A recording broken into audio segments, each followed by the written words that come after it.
Welcome to Brainbox. Let's continue with the chemical properties of metals.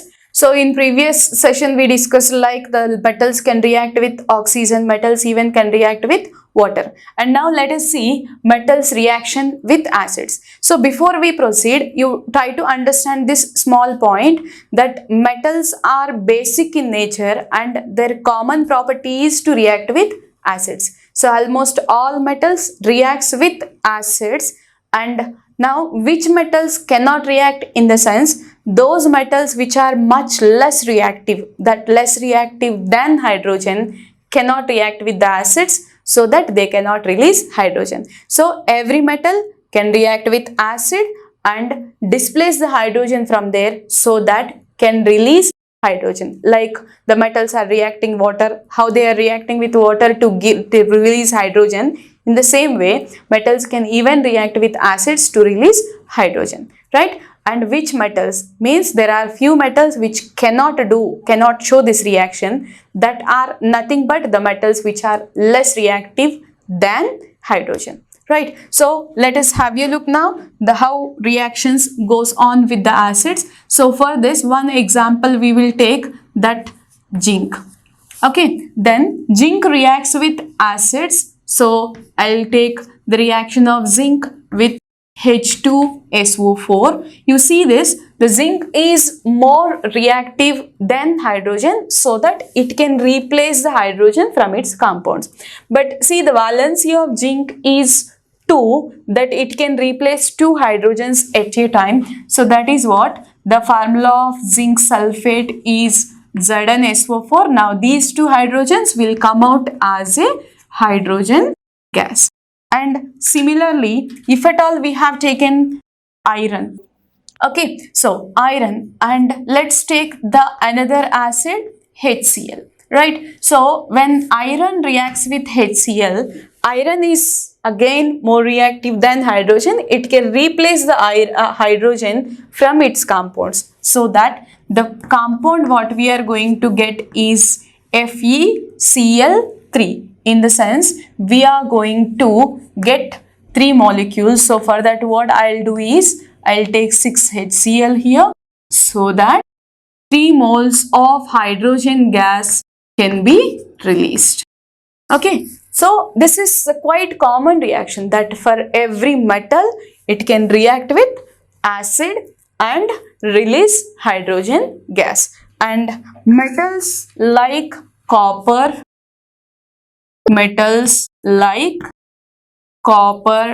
silver, gold, mercury, platinum. So these metals are less reactive and does not give this reaction. Okay, similarly, we can even say that there are few metals, means not all metals, there are few metals which can even react with the bases. So for this, let's take the example that reaction with bases. And see, the reaction with bases is not given by all metals, only few metals. And we already studied that most of the metals can react with acids. In the sense, most of the metals, if they react with acids, in that list there are few metals which can even react with the bases. Now those metals which can react with acids as well as with bases are called as amphoteric metals. So which metals? Amphoteric. So amphoteric metals like aluminium, zinc can react with acids as well as bases. Okay, let me take one example here. I'll take the example of aluminium and I'll try to show the reaction of aluminium with one acid and even with one base. So first of all, we'll take the aluminium with acid. So it is just the replacement reaction, in the sense it is going to give AlCl3. So 2:6 ratio will take, so that 2 moles of AlCl3 is formed and 3 moles of hydrogen gas is released, right? At the same time, now the same aluminium same aluminium can react with base also. The strong base what I have selected here is sodium hydroxide.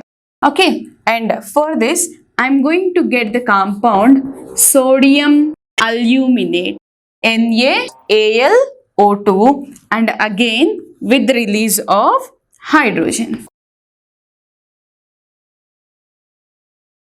Right? So look at these things, that reaction means only amphoteric metals can give the reactions like this. So reaction with acids is the basic reaction of all the metals, right? But the reaction with bases only can be given by amphoteric metals. So there are few amphoteric metals just like aluminium or zinc which can react with both acids as well as bases, and in both the cases the common thing is that release of hydrogen. Okay, then now let us go for the continuation, that the third reaction, that so here 5 we'll go for displacement reactions. Okay, so displacement reactions, so this is reaction of metals with another metal salts, right? So one metal with other metal salts, this is one type of reaction. Now how we can say means, here this type of reactions can happen only if the more reactive metal is reacting with the less reactive metal salt.